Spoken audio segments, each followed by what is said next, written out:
আমি সেই ব্যাকুল রূপকথা, পারলে আজ আমাকে একবার বুকে টেনে নাও, পারলে আমায় নিঃশর্তে গ্রহণ করো। প্রিয় বন্ধুরা, সকলের প্রতি আবারও শুভেচ্ছা, শুভকামনা। আশা করি সকলে ভালো আছেন। আমি আবারও একটি ভালো লাগার কবিতা নিয়ে হাজির হলাম আপনাদের সামনে। কবিতা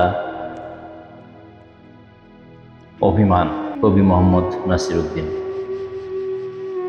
তুমি না হয় দূরেই থাকলে, অনাহত মেঘ হয়ে জড়িয়ে রইলে চোখের কোণে।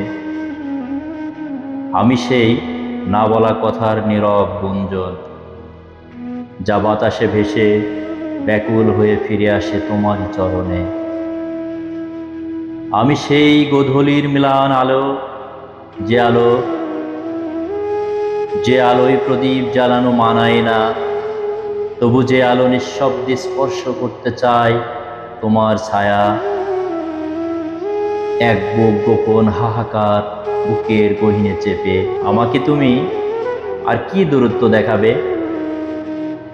আমি তো প্রতিদিন তোমার এই না থাকার ভেতরেই গড়ে তুলি এক অবাধ্য ভালোবাসার শহর, যে শহরের প্রতিটা গলিতে জমে থাকে অঝোর শ্রাবণ। ঝরে পড়ে আমার জমাট বাঁধা যত নিঝুম মনোযোগ, তোমার যত না বলা প্রহর। তুমি কি শোনোনি সেই নিভৃত রোদন? পাথরের নিচে জমে থাকা জল যেমন চুপি চুপি পথ খোঁজে, আমার সমস্ত আকুলতা তেমনি গোপনে তোমাতেই বিলীন হওয়ার তৃষ্ণা খোঁজে।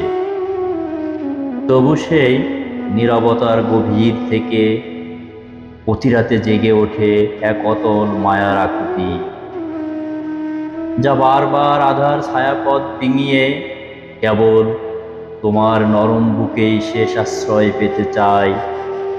আমি সেই অশ্রুসিক্ত মৌন অভিমান, তোমার অবহেলার সুতোয় গাথা এক সুগভীর টান। আমি সেই ব্যাকুল রূপকথা, পারলে আজ আমাকে একবার বুকে টেনে নাও, পারলে আমায় নিঃশর্তে গ্রহণ করো। ধন্যবাদ সবাইকে।